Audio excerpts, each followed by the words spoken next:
Welcome to the City of Shelton study session, February 27th. Donna, do a roll call, please. I will. Councilmember Blush. Here. Councilmember Sherman. Here. Councilmember Gutierrez. Here. Mayor Nesco. Here. Deputy Mayor Schmidt. Here. Councilmember Stearns. Here. And Councilmember Gilmore. Here. All right. We have two items on our study session tonight on our agenda, but I wanted to ask you, we have one member of the public that this is a study session. We will not be taking any public comment tonight. In the event that this moves forward, there'll be another three times people can comment on something.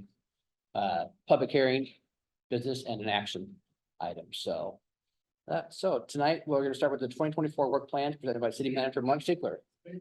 Mayor, some numbers, welcome. And out of the rain this evening. I'll just give you a little synopsis of the 2024 work plan that's been developed by all our departments. This doesn't necessarily require action from the council. We're happy to bring it back to you if you'd like to see an update or further information. You're going to be seeing a lot of what's incorporated in this work plan throughout the year, and you've heard a lot about it. Well, some of you have heard a lot about it in the last couple of years as well, but others over the last few months. So I'll just kind of hit some highlights, work through this. We have department heads with us this evening that can expand upon the programs or projects. If you have any further questions, feel free to stop me at any time to further expand on this. Like I said, I'll start on the first page with administration, citywide photo identification program, something that Mary Ricker, our communications specialist, is taking on. It's something that we'll issue to the council as well, photo identification, further security for our staff and the public. The second bullet point there about the comprehensive plan, further engagement with our community. You see that a couple times throughout this work plan. Obviously, the update is a large lift and it touches the entire city every department here, so you'll see that throughout. Labor negotiations, Leander Sharp, our human resources manager, is leading that charge with our lead labor groups this year. Their contracts all into this year. It's probably not ideal that all three contracts are renewed at the same time. It's a pretty large lift. So let me get to that as soon as we can. An honest conversation about their contracts and negotiations this year. Mark, Yeah. the transit uses a gentleman called Cavett. With you in the negotiations, is that something that we could maybe? We contracted some Okay. for support as well. Pardon me, you're no, it's actually John Lee who has helped us through the last few negotiations. Yeah, we've engaged with him, utilize him as much as necessary, particularly with the reorganization of the administrative services department. It's more important we have some support there. Support. Okay, just see if we do use somebody to help her out. Yep. At the bottom of page 2, the semi-monthly payroll, again, switching and implementing semi-monthly payroll that will affect council as well. Right now we have a draw program, and the auditor's office, the department auditors said, we don't want you holding that draw over to the beginning of the year, essentially. You need to fix that, so either you go to monthly payroll, semi-monthly payroll, not have that draw held over, so we're gonna institute semi-monthly payroll, so there's 2 checks issued at not that means standard in the industry anyway. Also, it's been brought up a number of times, seasonal staff, part-time staff, new staff, and new hires. When it was monthly, they had to wait a whole month to get that first paycheck. And it's been communicated to us that sometimes there's a bit of hardship, especially new employees. So we're working on that now, implementation. The library deck project, that's design work is ongoing.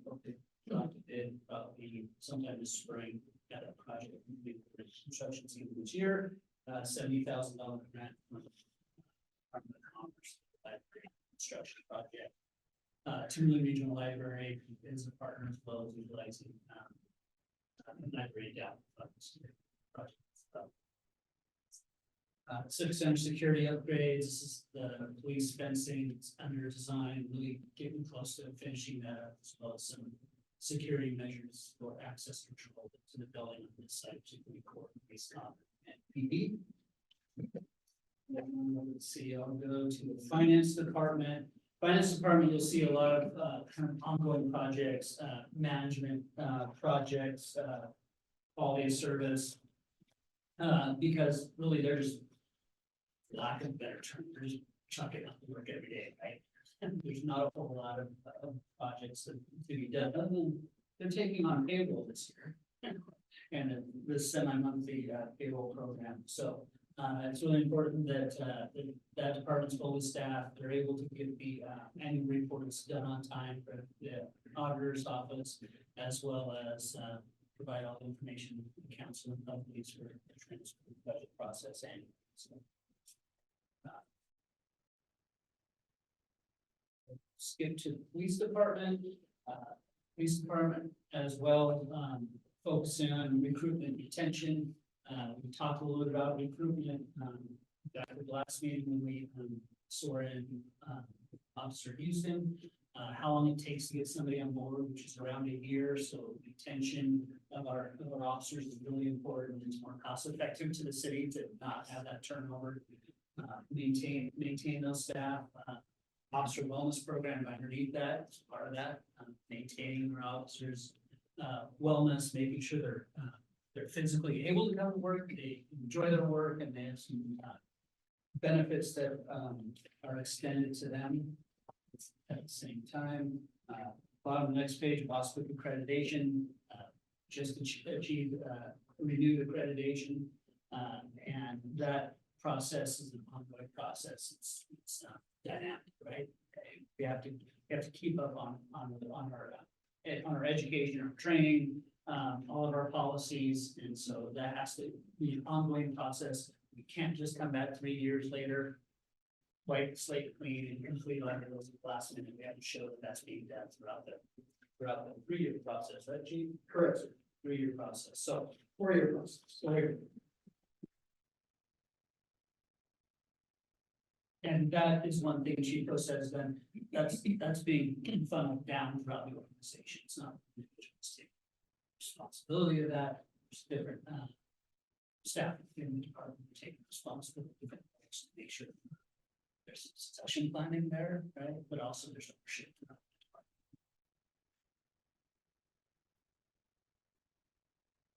Public Works Department, you'll see that there's a lot of capital projects are included in here. Those are in the capital improvement program. You know, we have the AMI metering project, we have people side pressure zone, we have the well one pressurization project going on now.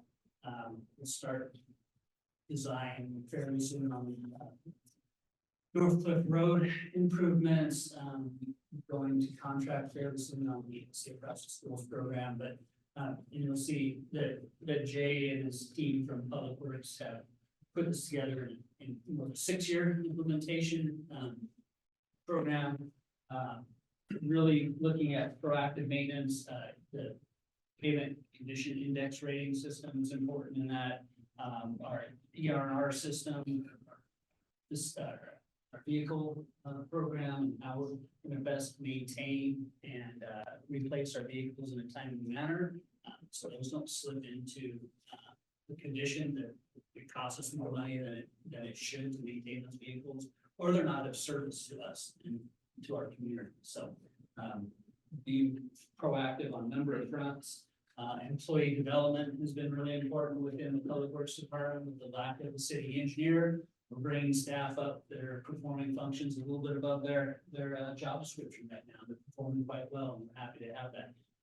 But they've got a large workload because of that. We want to make sure that they have those opportunities, but at the same time, we're providing them with the ability to get their primary work done, and be supported in every way they can.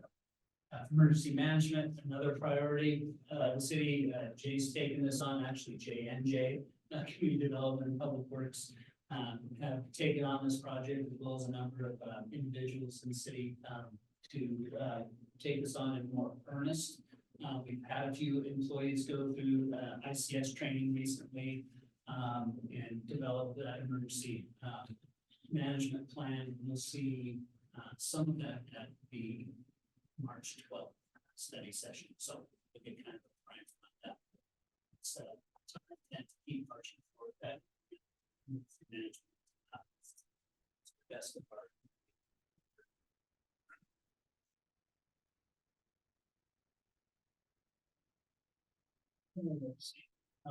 Touch on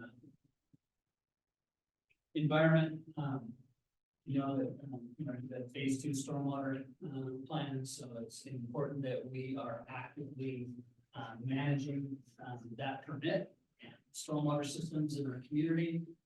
That is ever increasing responsibility for the city with the staff that we have. So we want to make sure we stay on top of that proactively, proactively exceeding what the expectations of the recommendations or requirements may be for our stormwater program. And we also obviously have our wastewater treatment plants that have performed quite well, basically due to, you know, the dedicated staff that we have. We need to stay proactive and plan properly for those. You can see that Headwater and Headworks Improvement Project and Headwater Improvement Projects, it's satellite wastewater treatment plant coming up that'll further add capacity up there and treatment capabilities. Also serve as an economic development driver. That's part of the so is that what plan that works? Technology, that's another focus within the Public Works Department, implementing the electronic asset management program over the last 6 to 8 months. I think we're probably in earnest, but continuing to implement that throughout the departments, utilize it more appropriately, utilize GIS internally. We've been contracting with a consortium in Washington State. It hasn't been the most highly functioning system, so looking at other options that might provide us the services that we really need internally to better maintain and manage our assets. If we can look at a map and know where a manhole is. I'll simplify this really closely in the office. It saves us a lot of time sending somebody out in the field and locating manhole, looking at the condition of, pull up our electronic management system, know when it's been cleaned, know when there's been maintenance, you know, performed on it, know when it was built and installed, what the materials are, what kind of heights, and that type of stuff. So it's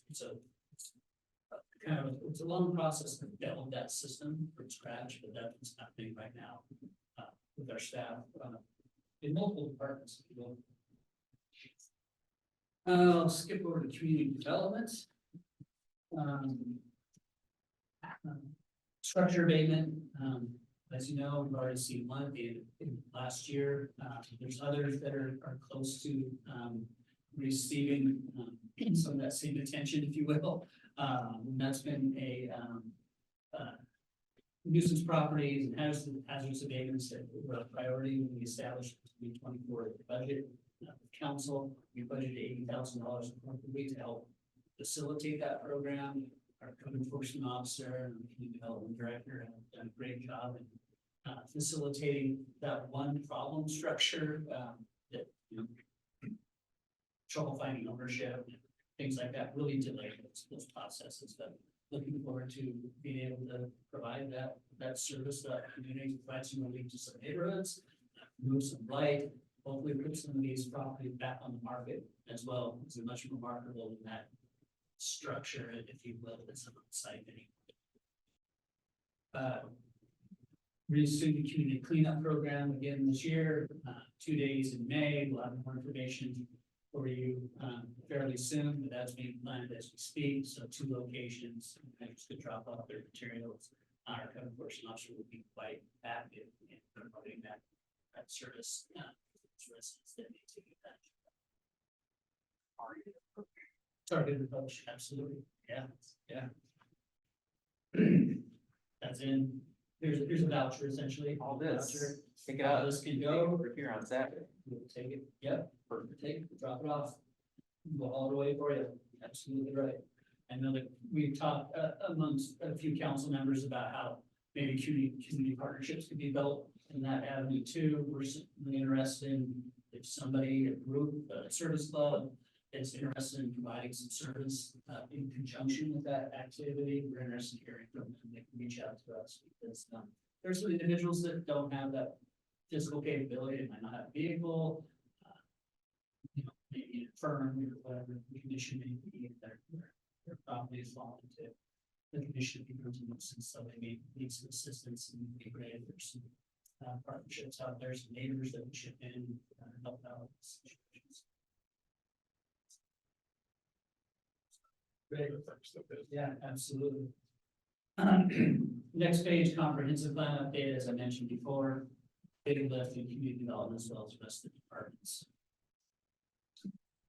The Crosstown Trail Simpson, phase of that is the Simpson Railroad Trail. The other phase is what used to be, and it's been referred to as Railroad Trail, Shelton Point Trail, or, a number of different things. But look to be receiving some funds for both of those phases and processing some, hopefully some implementation on it. Simpson Railroad Trail is removing the tracks this year at some point during the weather season, but also starting some planning and design for those two elements. Try to get some linkages, meet one of the highest priorities within the Parks and Recreation Comprehensive Plan, which is trails in our community, getting your water out to open bay, also, multimodal trail that we provide for bikers and strollers and walkers and joggers throughout down. As well as a linkage, serves as a transportation element at the same time as a recreation.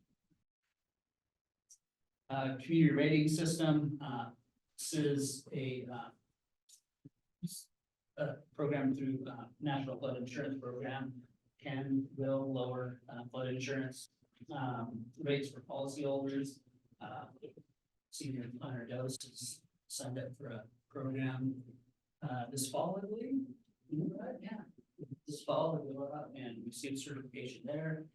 We become CRS and our policy holders in our community.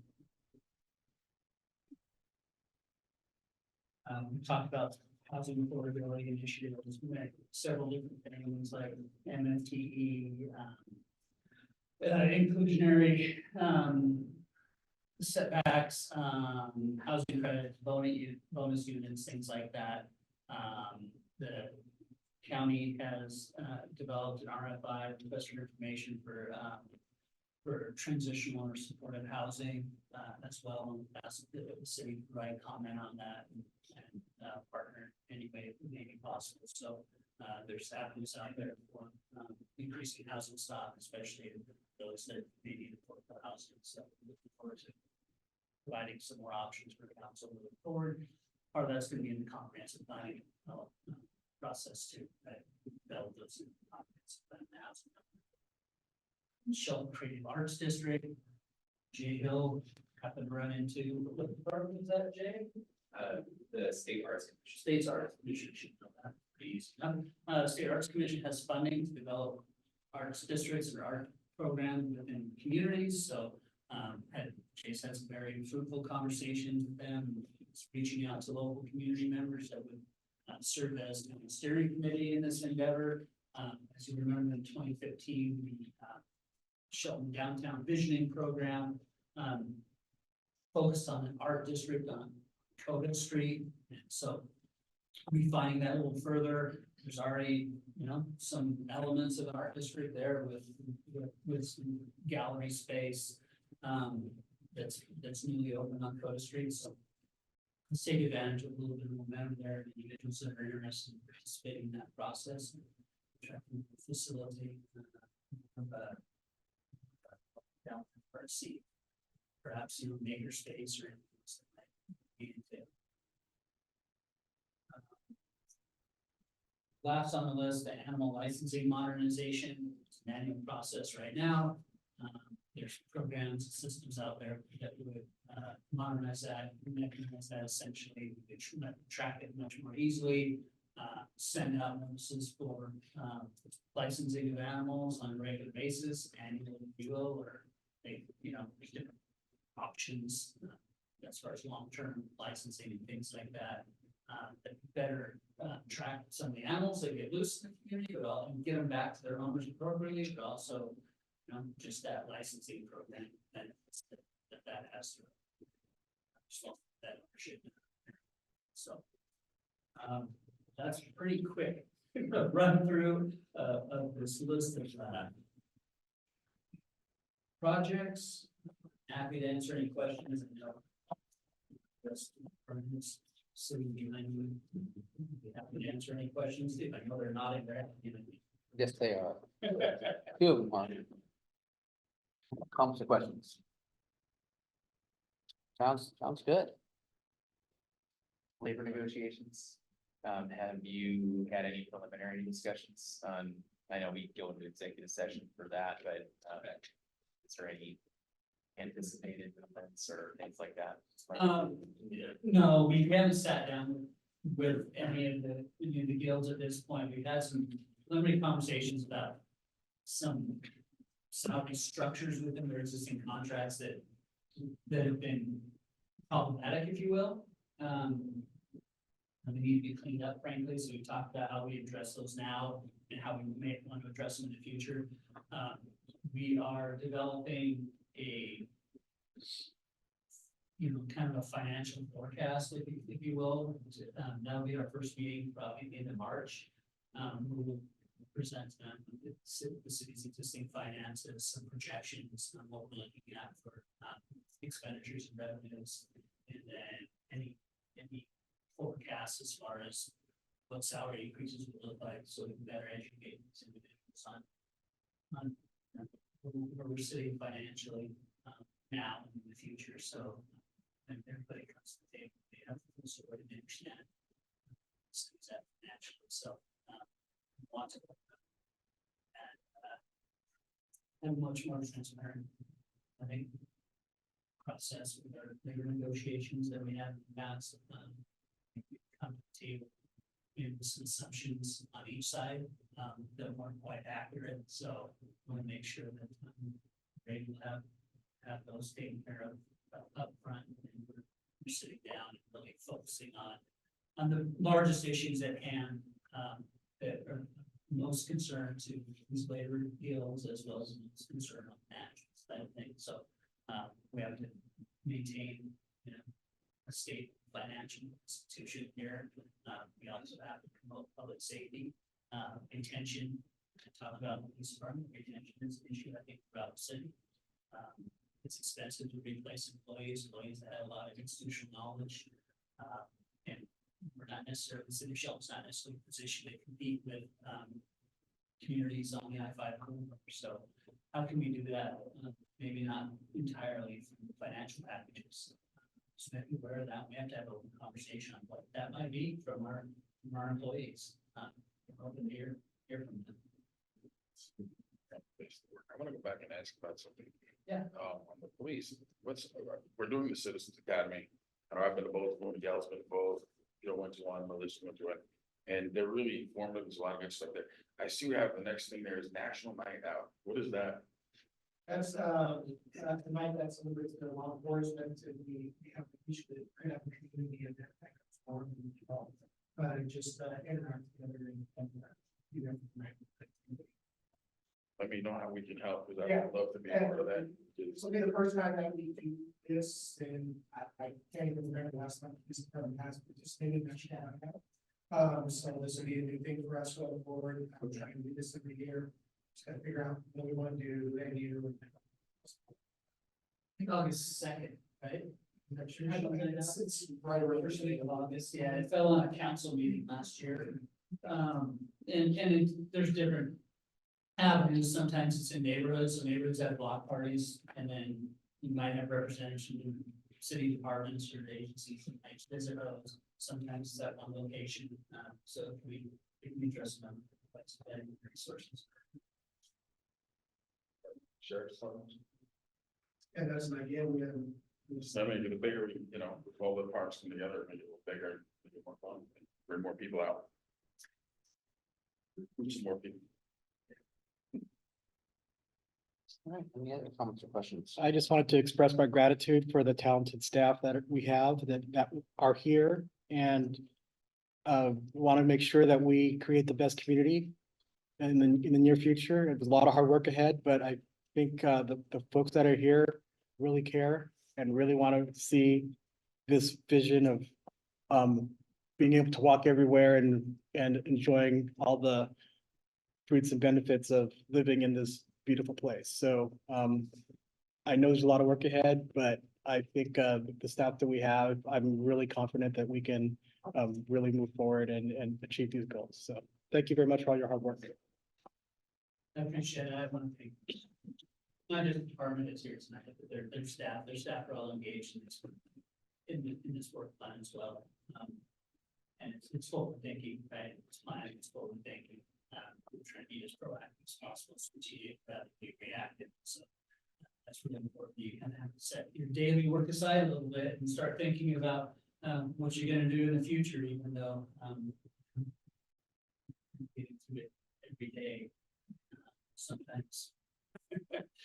It's hard just surviving it. Now we have a chance to thrive. So Yeah, that's the goal. Yeah. Moving on, we have a discussion on temporary signage presented by the city manager.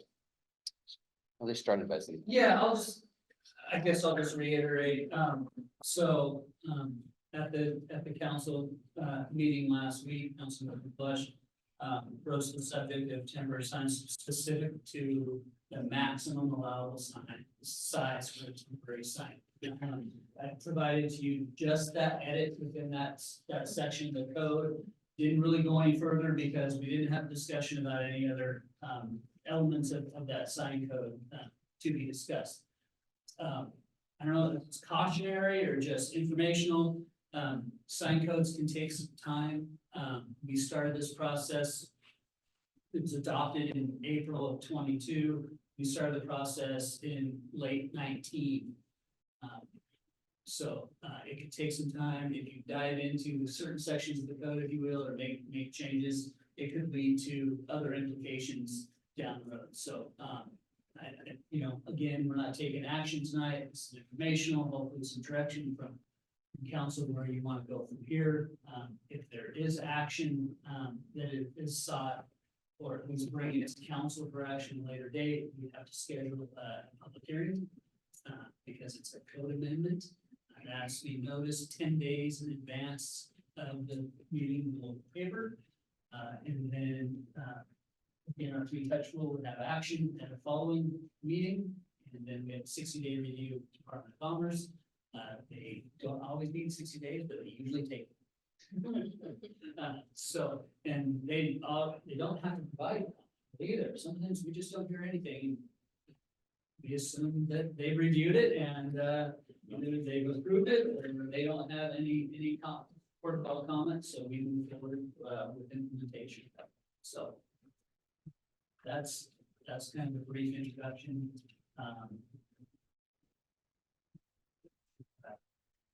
This question. Who wants to start? So I see that you've made the change on it's for the whole thing, it's page 22.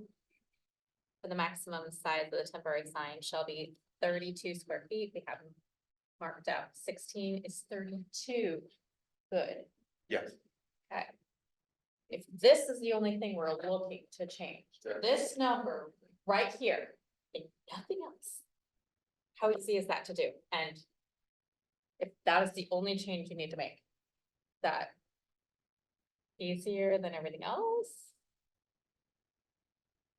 Please. I mean, whether we change just the one number or we change entire paragraphs, I mean, the process time frame still stays the same. It's likely that it's such a minimal change, like the whole 60 days would be required in Congress, but we don't know. Their backlog is pretty heavy right now. It's what Congress is going on, so I think it's time to get through that. So, but if we're just changing one thing or we're changing a couple things, the process time frame is about the same. The kind of broader impact. So if we double the size of the sign from 16 to 32, we might want to look at some of the ancillary impacts. Like, for example, if you go down to subsection G, no more than 4 temporary signs are allowed per parcel. Now we're talking not just for 16 square foot signs, which is already a lot of signage, but we're talking 4 32 square foot signs on any parcel. So even a 50-foot wide lot in the town, if you're talking about 120 square feet of signage allowable. We've had that over the last 20 years, so it's not like that's anything new. The end of Pioneer Hill, corner up there where the four-way flashes are, there's always been 4 at least signs on every one of those corners. I know I put some up there myself.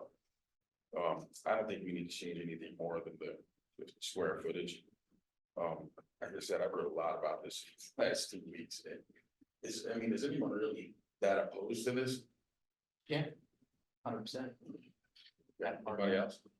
I'm opposed against all political signs, frankly. I Well, think it's a blight I every don't- season when the signs go I up. don't know if we're talking political signs. So- We're talking a. Temporary talking- signs, we're temporary talking signs, 4x8 signs. temporary Let's signs. take political out of the I'm just conversation. saying, when I see signs go up, this, Yes. the past, well, in 2022, we made really distinct decisions to do all these little codes so that we can have a nicer, safer, cleaner downtown, you know? And instead of just, sight blight everywhere with crazy signs and waving guys and all this, all the banners and anyway, I think signage is kind of a temporary signage is a blight to me when I see it. I get PTSD pretty much because also because when I did put up signs, a lot of them were trashed and thrown away and vandalized. I think that's just any sign, contemporary or not, is a site blight during the season, and it's also contributes to a ton of plastic pollution.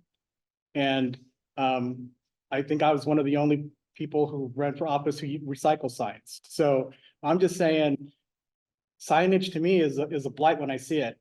And it's hecka hard to put them up everywhere, and we're always we're trampling stuff, trying to get the places. I think signage is bad for politics here.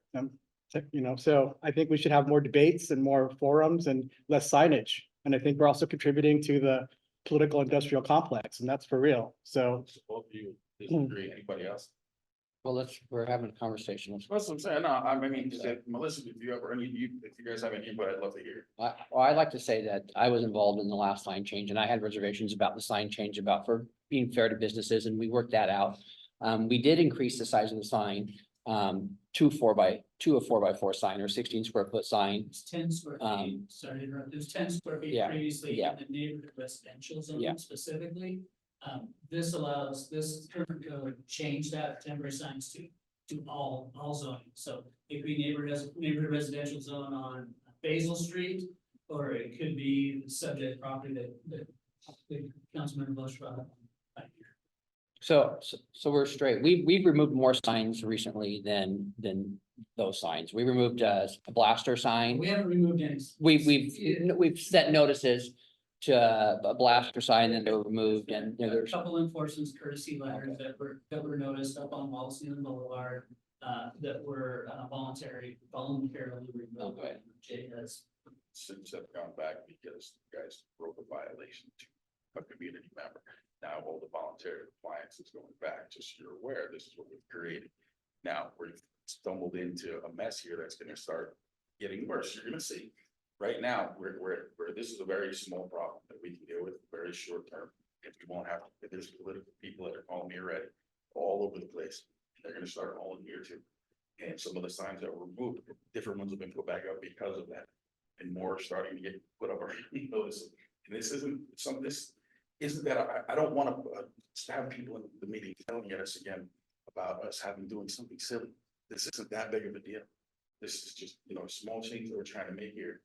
Because it's something that we've done here historically forever. This isn't something that, all of a sudden we're gonna start doing now. I mean, Miguel, you had 4x8 signs up on the hills. I did. We all did, you know what I mean? I did, and a lot of us did that and put up signs. And so a lot of people that have put them up there historically are questioning whether or not they're gonna be allowed to put them up again this year. Or is everybody gonna get fined from President Trump to Joe Biden to all the rest of them? Are they gonna all get fined because they put up a 4x8 sign? That's just, it seems silly for us in the middle of the campaign season is coming right here. And we know legislators are up, the senators are up, president's up, the governor, everybody's up. So all those people are, in all their committees are gonna want to put up signs like they've done every year before. And now we're writing people up for it, so now you're gonna get backlash. And I think before we create our own nightmare, let's go out here and just be proactive and fix it.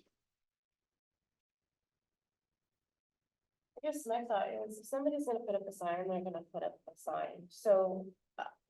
I guess I'm just having, maybe you can elaborate, Joe, just, if the sign's gonna be there, I guess, what is. The major hesitation about the, 16 or 32? Just, Okay, I don't I guess have all the that- background in this. yeah, so, maybe let's, since you're asking me directly. The size of the sign is not, the debate that I'm having, it's the process more than anything. The complaint came from a property owner who didn't know who erected the sign on their property, which is a problem that we were dealing with through code. Absent property owners, absentee property owners and issues related to those problems, people not managing their property. The second piece was, the process of changing a law is important.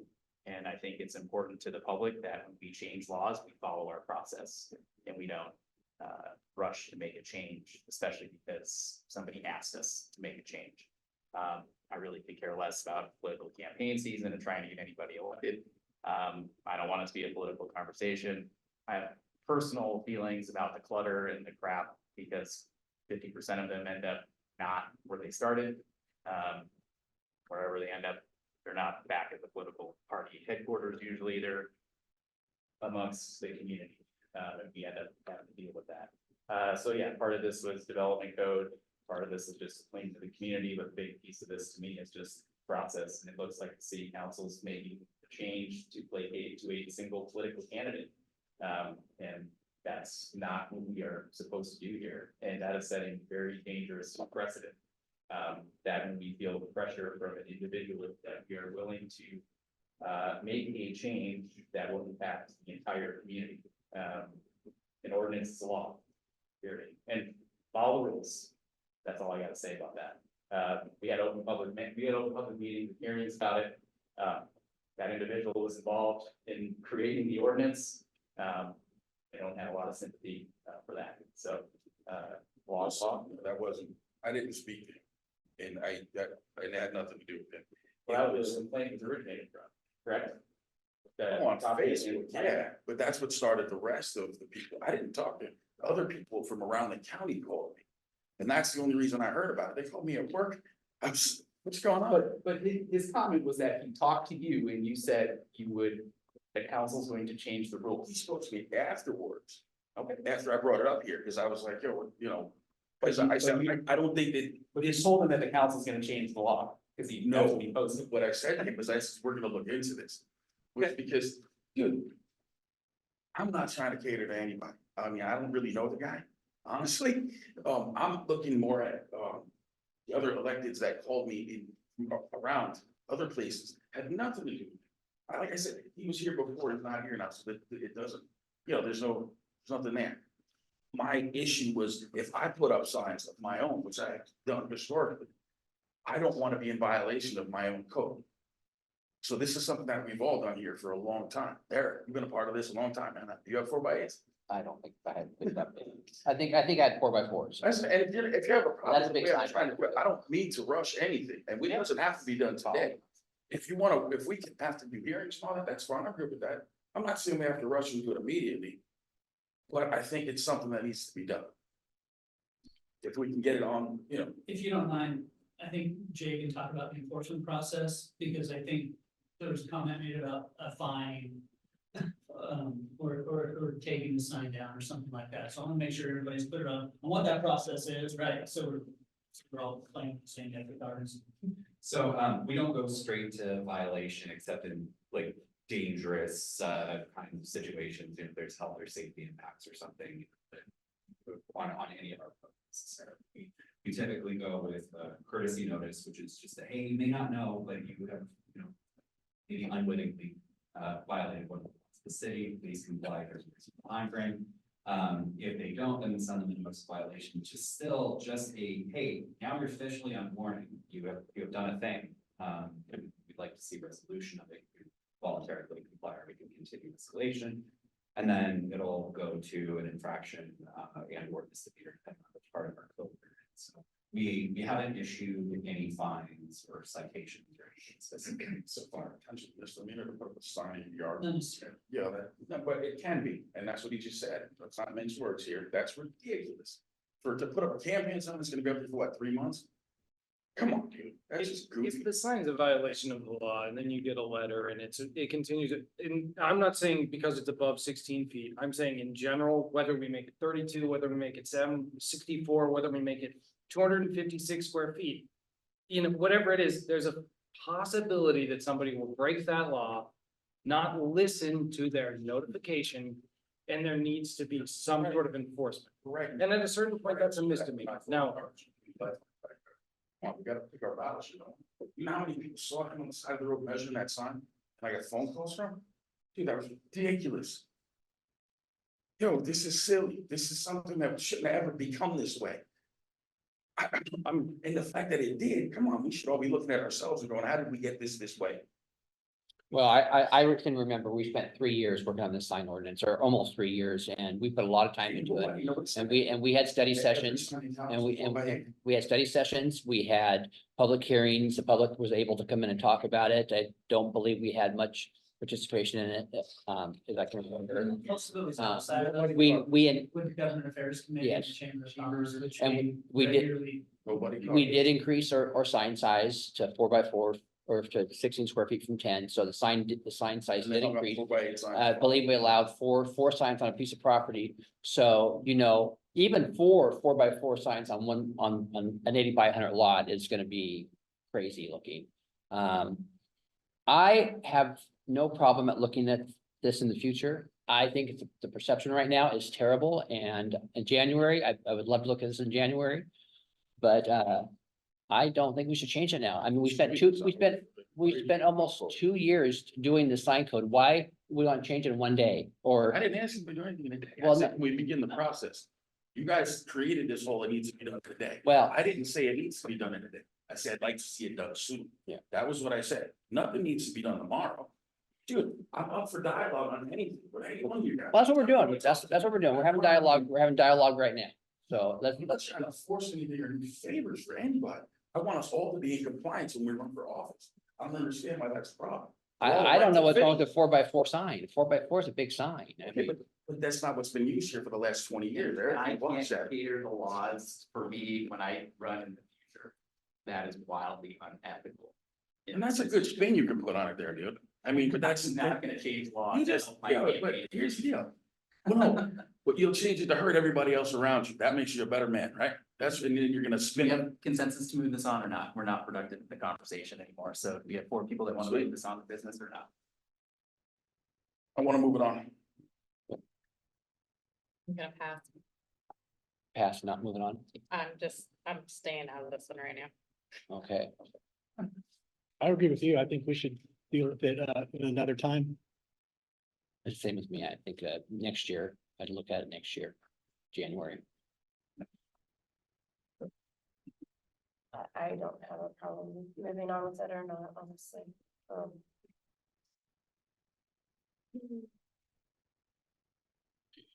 I want to reiterate that the sign game is dirty and like you put up a sign and it's 50% gone the next day. Well, So what Joe said was like, it's sign wars, right? Let's finish the consensus. So- Let's see if we get consensus, Sorry. because that's where we are now. We've got moving on, abstaining, don't move it on, don't move it on, don't move it on. And then we've got Melissa, there's how about Huber? I mean, it seems like we have consensus not to move it on, so.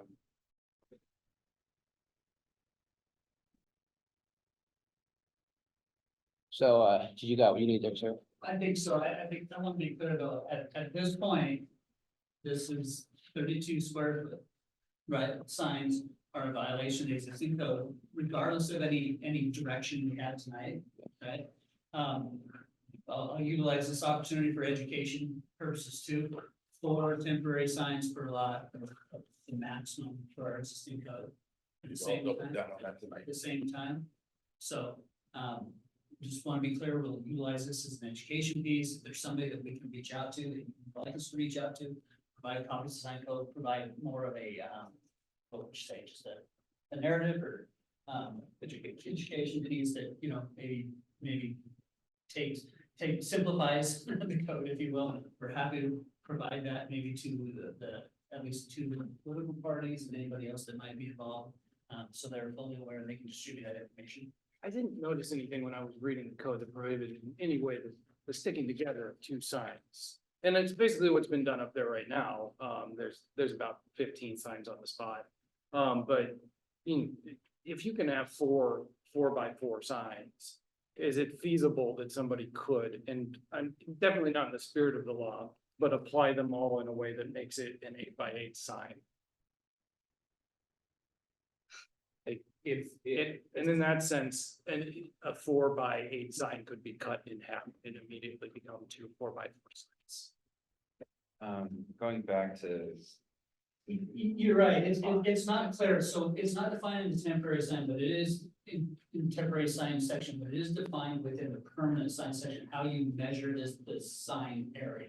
yeah, and it does include structural and component parts, so if you were to have, without going too much into the existing, I mean, you have one frame with a bunch of signs on it, but it's all on one frame. Pretty reasonable to assume that that's one structure, and so then we're looking at the square footage and total area. That, so it gets dicey if you're building something that's, you know, some kind of contraption.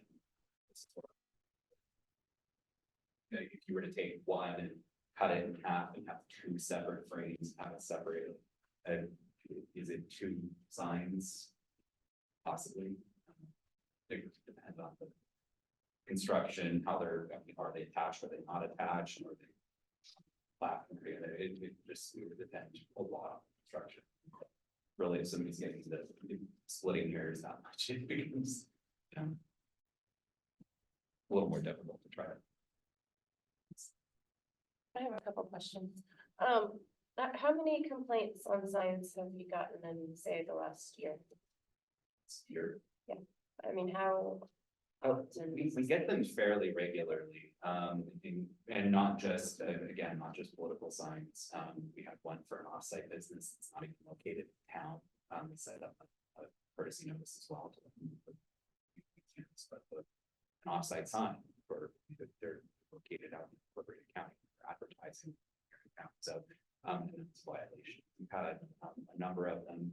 Everything from people putting up sandwich boards in the middle of the sidewalk and impairing ADA access. We've got some of those complaints. The exact quantity, I don't have that sorted out, but I would say they're fairly regular for me to get them weekly. And it's, this time of year, we get them much more than. Yes, yeah. I guess I don't know all the details of this current situation, and who and what at all. My thought was like, okay, is this gonna create a whole lot?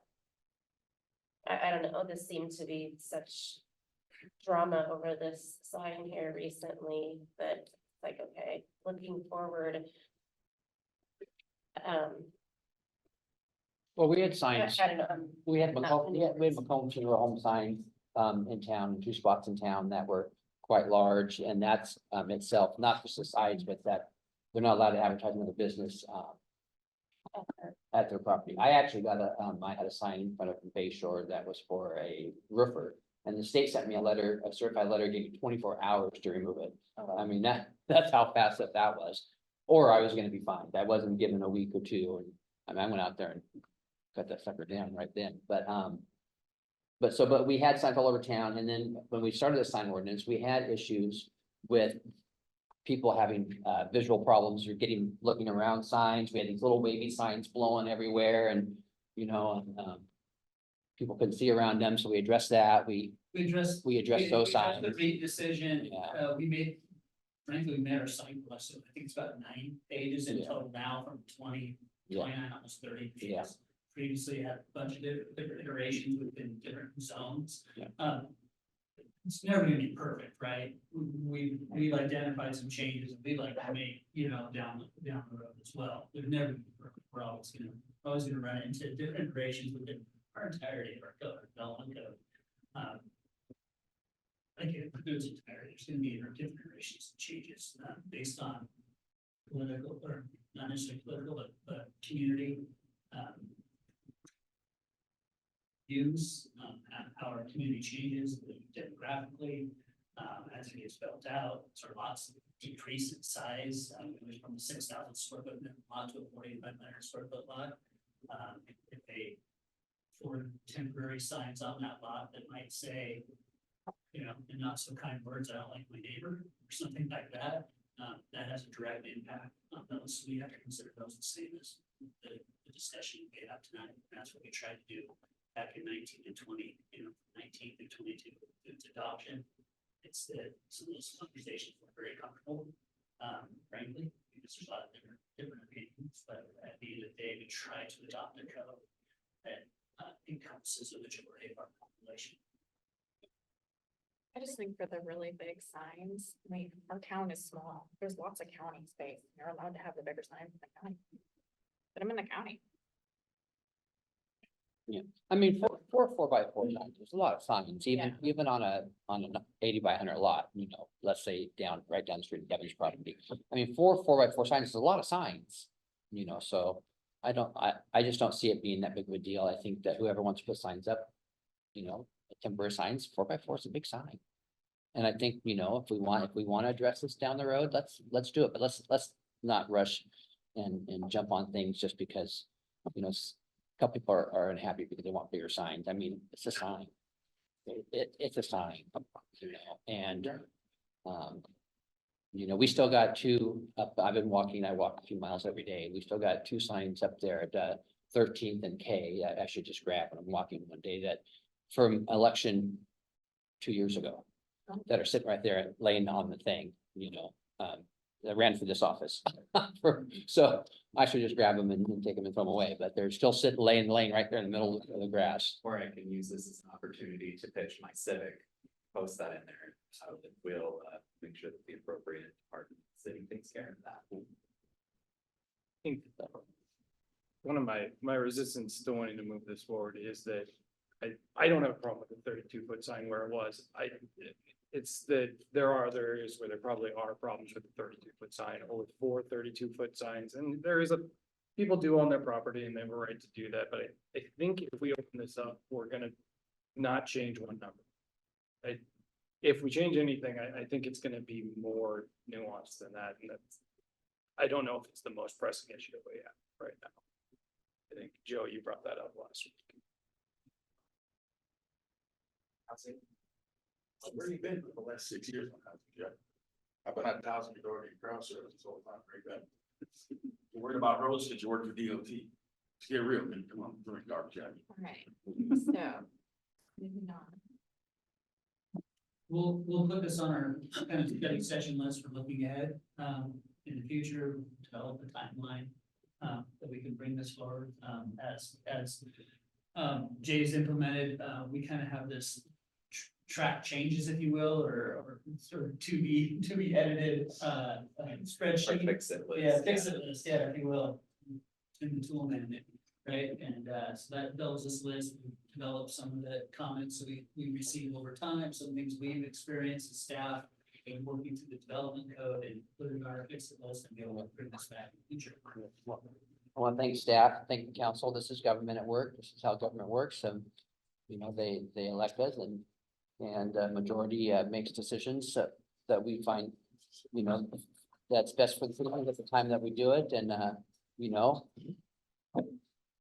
I think it's a process and I no hard feelings. I think we did our job. And I encourage anybody who cares to run opportunity. So, And reach out to us, reach out to staff, ask us the question, we'll be able to provide guidance on signs or any other permitting process Well, you know, the root cause of this problem is a lot of folks just put up their signs anywhere without asking permission. And then it starts up a sign war. Then, well, that guy put up that sign, so I'm gonna put up my right beside his, and then it gets. You know what I'm talking about? And then the signs, and then people get mad and knock down other people's signs. I spent half my campaign every morning driving around to see if my signs are still up every day. You know, so, and it's like Joe said, half of them end up in the trash. One of my signs got thrown over to the pump station, you know, and I'm just saying like, this temporary signage is kind of a blight on our, community, and the smaller the better, and less plastic, I so. think it would be great if. And I was out of people compliance, and I had signs apologize. On a daily basis, that'd be terrific, yeah. Yeah, yeah, we encourage that because, you know, the wind's gonna blow tonight, right? It's gonna rain, snow events, we have all kinds of activity that happens, people walking down the street, just, you know.